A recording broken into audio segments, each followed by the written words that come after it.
और अब बात करेंगे मौसम की मिजाज की। तो उत्तराखंड में बारिश का अलर्ट जारी हुआ है। मौसम विभाग ने 4 जिलों में भारी बारिश की आशंका जताई है। उत्तरकाशी, चमोली, रुद्रप्रयाग के साथ ही पिथौरागढ़ में बारिश बर्फबारी की संभावना मौसम विज्ञान केंद्र ने जताई है, जबकि मैदानी जिलों में मौसम साफ रहेगा। तो मैदानी जिलों में मौसम साफ रहेगा।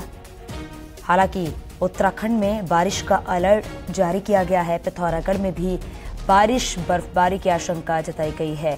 सहयोगी भारती सकलानी हमारे साथ फोनलाइन पर जुड़ गई। भारती, क्या जानकारी मिल पा रही है? देखा जा रहा है कि मौसम को देखते हुए अलर्ट जारी किया गया है, और किन किन जिलों में यह अलर्ट है?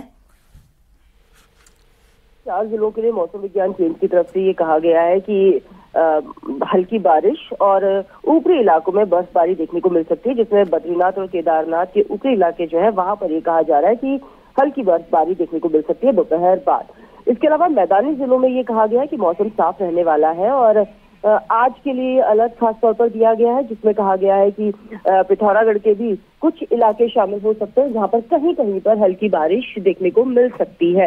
इसके अलावा उत्तरकाशी के लिए भी कहा गया है, वहां पर भी हल्की बारिश की संभावनाएं बनी हुई है। लेकिन फिलहाल मैं साफ करूं कि जो मैदानी जिले हैं वहां पर मौसम एकदम साफ बना हुआ है। सुबह और शाम का जो पारा है वो हालांकि गिर रहा है, जिसकी वजह से ठंड बढ़ गई है, लेकिन दोपहर के समय एकदम चटक धूप खिल रही है। बहुत शुक्रिया इस पूरी जानकारी के लिए।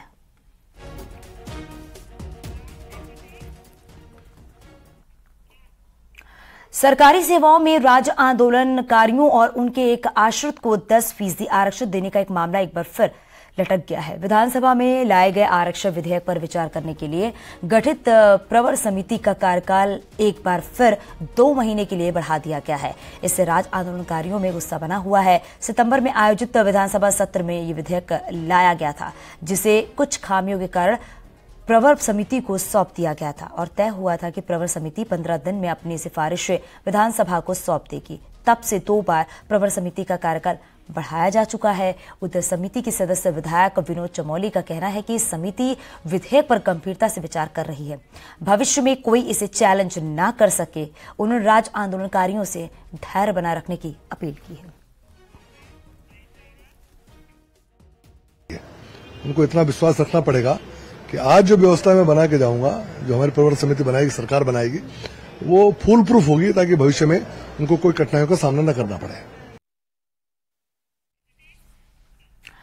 पीएम मोदी की बद्री केदार यात्रा को लेकर यह खबर मिल रही है। पीएम मोदी दिवाली के आसपास केदारनाथ के साथ साथ बद्रीनाथ धाम की यात्रा पर भी पहुंच सकते हैं। पीएम मोदी 11 और 12 नवंबर या फिर 15 नवंबर को बद्रीनाथ धाम की यात्रा पर पहुंच सकते हैं।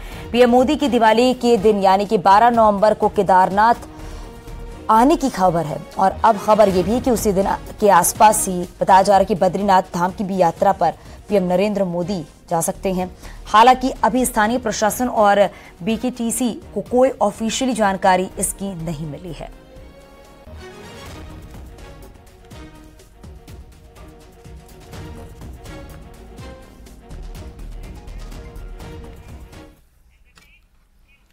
भगवान बद्री विशाल के कपाट इस साल 18 नवंबर को दोपहर 3:33 पर शीतकाल के लिए बंद कर दिए जाएंगे। विजयदशमी के पावन पर्व पर बद्रीनाथ धाम के सभा मंडल में मुख्य पुजारी रावल जी, धर्माधिकारी, वेद पाठी और आचार्य गणों ने पंचांग पूजा के बाद कपाट बंद होने की तिथि घोषित की है। कपाट बंद होने की तिथि घोषित होते ही धाम दूसरे व्यक्तियों को अगले साल की यात्रा व्यवस्था बनाने के लिए जिम्मा भी सौंप दिया जाता है, जिसमें कि बामड़ी गांव के हक हकूकधारी भी मेहता थोक, भंडारी थोक और पवार थोक से लोगों को चुना जाता है।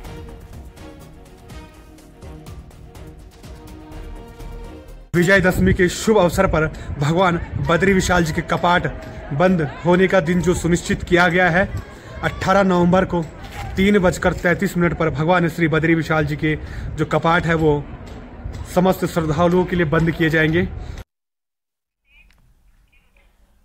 यमुनोत्री धाम के कपाट बंद होने का शुभ मुहूर्त तय हो गया। 15 नवंबर को भाई दूज के पर्व पर धाम के कपाट बंद होंगे। सुबह 11:57 पर कपाट बंद होंगे। तीर्थ पुरोहितों ने पूजा अर्चना के बाद मुहूर्त निकाला है। यमुनोत्री धाम के कपाट शीतकाल में 6 महीने के लिए बंद होंगे। वहीं कपाट बंद होने के बाद खरसाली में मां यमुना की पूजा अर्चना होगी। वहीं यमुनोत्री धाम के कपाट बंद होने का शुभ मुहूर्त निकलने के साथ ही कपाट बंद होने की तैयारी भी शुरू हो गई है।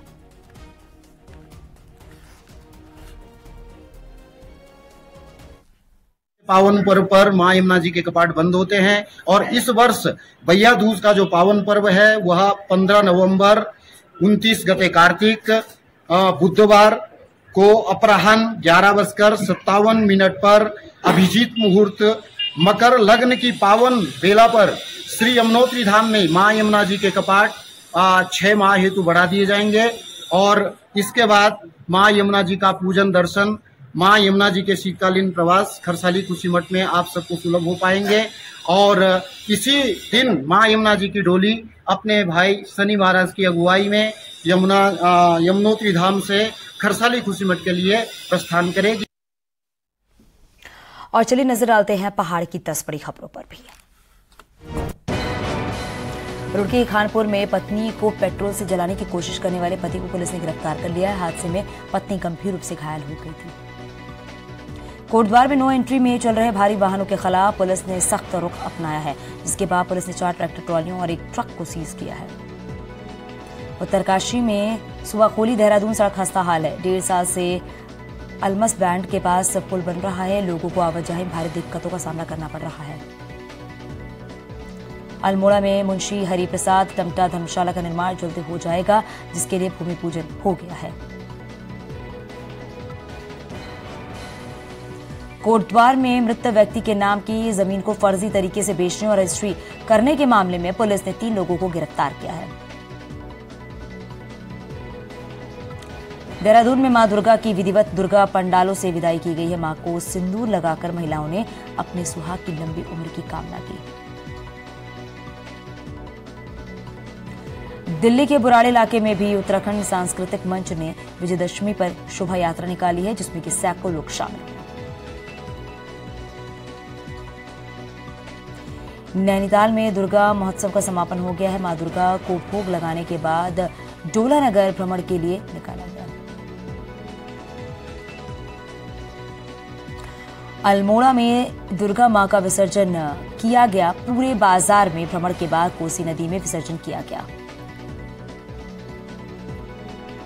कॉर्बेट टाइगर रिजर्व से 2 और टाइगरों को राजाजी पार्क में छोड़ा जाना है। उम्मीद है कि नवंबर और दिसंबर में 2 टाइगरों को ट्रैंकुलाइज कर राजाजी पार्क में भेजा जाएगा।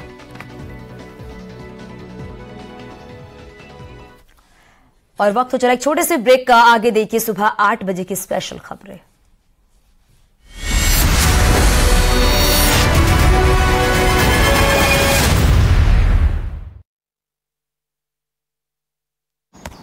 राशि